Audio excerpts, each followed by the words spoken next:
This episode don't make any sense. Okay, chapter 7. Bam Bam, the end, part 1. Washington, D.C. The foam maker was urinating on Nobu's favorite American flag. Take that, democracy, he cried. Foamy was raised to hate everything the Western world stood for. Consumerism, McDonald's, and women. But there was one thing he was beginning to love despite himself. That man was Nobu, sworn enemy and Prime Minister of Israel. His mission was clear. He was to strangle Nobu with his flag on their wedding night, after which he'd destroy the evidence with a tactically placed nuclear cigar. But every day that passed, waking up with Nobu in his arms, it had become a mission impossible. Meanwhile, back in Dickburn, Bam Bam was stroking Sean McDonald's chocolate-coloured thigh. "You are so sexy," he whispered in Sean's ear. "Sexy beast. You should never ever wear clothes." Sean giggled. "I hate clothes. I hate clothes."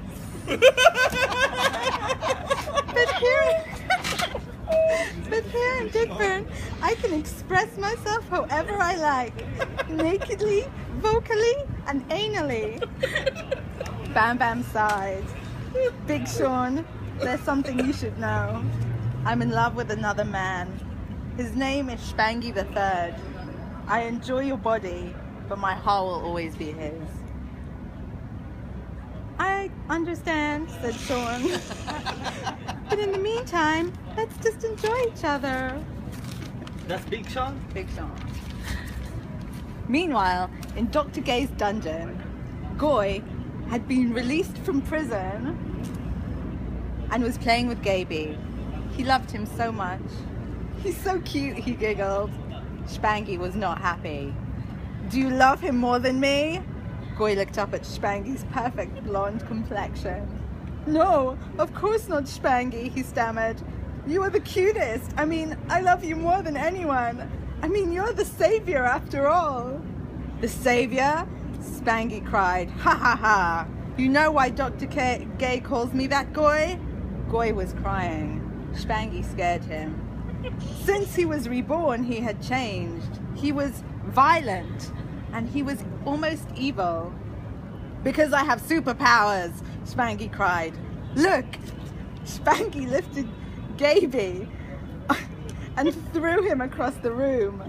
But suddenly, Gaby started to levitate in something that I can't read. Goy was afraid. Stop it, Spangy! Leave Gaby alone!" Goy threw himself across the room, scooping Gaby into his arms. "He's just an innocent Gaby." "I hope you've learned your lesson, Goy," Spangy sneered. "No one is cuter than Spangy." Meanwhile, back in Dickburn, Mimi was missing Gaby. He was missing Omber, he was missing Vladdy, and he was especially missing Bam Bam. Who's Vladdy? Vladimir, the cold whore. But most of all, he was missing his Nobu. And something in his heart told him that Nobu was in trouble. Mimi quickly tore down the gay fetish parade sign above his tent and removed the industrial-sized nipple clamps from his chest. "I must go to him," he cried. "Nobu needs me." Back in Hollywood, Vladdy was watching Nobu's latest address to Congress. "Nobu need me," he whispered. "Nobu need Vladdy, not evil foam man." He turned to his tall French lover, Laurent Leboom. "We must go to save Nobu from evil foam man. We must go to Washington, D.C. Take me, Mr. Boom," he cried. "Gladly," the Frenchman replied. Meanwhile, back in Washington, D.C., Foamy was running a hot bath. Nobu entered the bathroom wearing nothing but an I Love USA swimsuit. "Is this to your taste?" he said. "Oh yes," Foamy replied, scooping up some bubbles and blowing them into Nobu's face. Nobu giggled. That's where it picks up today. Suddenly, there was a bang at the door. Mimi, Vladdy, Bam Bam and Big Sean jumped into the bathroom of the hotel, and there was foam everywhere. We know who you are, Bam Bam. We know who you are, Bam Bam. We know who you are, Bam Bam spat at Foamy. You are Prince Osama Abdullah Ahmed III of Saudi Arabia, and you're here to assassinate Nobu. Mimi scooped a frightened Nobu up in his arms. Don't worry, Nobu. I'm here and I will never leave you again. Foamy, my love, Nobu cried. Leave him alone. He doesn't love you, Mimi whispered, gently wiping the snot from Nobu's runny nose. He wants to kill you and cause a nuclear holocaust in the West. Bam Bam was crying uncontrollably in the corner. Wait! Foamy had everyone's attention. I have something to say. It's true, I am Osama Abdullah Ahmed III, but I'm also just a man who fell in love.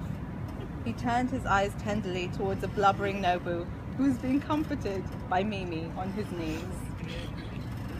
Nobu, it's true, I was sent here to kill you with a nuclear cigar sex toy. But since I met you, I've become a changed man. I love you, Nobu crack ow. I will love you till the end of my days, which might be today. But know this, when I do decide to strap the rainbow suicide vest to my beautiful chest, it will be with a hand on my member and a picture of you in my heart. We were going to rule the world together, Foamy, Nobu squealed. Did all our showers together mean nothing? All the foam we made together when you spun me around that time? Goodbye, Nobu, Foamy cried, choking back the tears. We will never make love in the shower again, but you will always be in my heart. And she disappeared in a mysterious cloud of nuclear smoke. Wow. Bam Bam was still crying and shaking uncontrollably in the corner.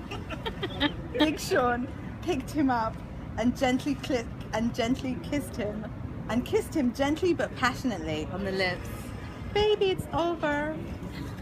Osama has disappeared in a cloud of nuclear smoke and we are safe. Now we can make love. Da, said Vladdy. Nobu had fainted from the grief and was being carried into the bedroom by Mimi. He turned behind to look at Bam Bam. Bam Bam, if it wasn't for you searching Foammaker's profile on Facebook, we would never have identified him as Osama III. You saved the world today, but more importantly, you saved me. Bless you, Bam Bam. He blew him a kiss and shut the door. Bam Bam was a hero. To be continued. Wow.